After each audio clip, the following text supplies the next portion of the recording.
Hello! In this video I will show you how to perform phone setup on TECNO Spark 20p.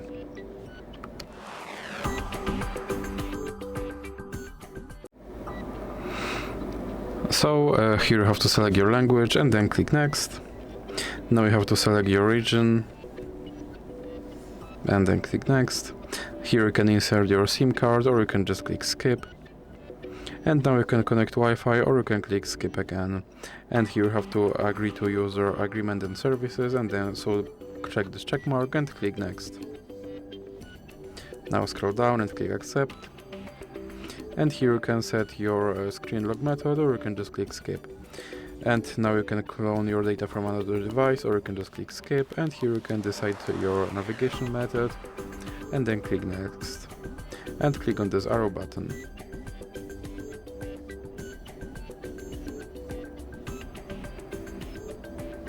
And as you can see, my device is now set up.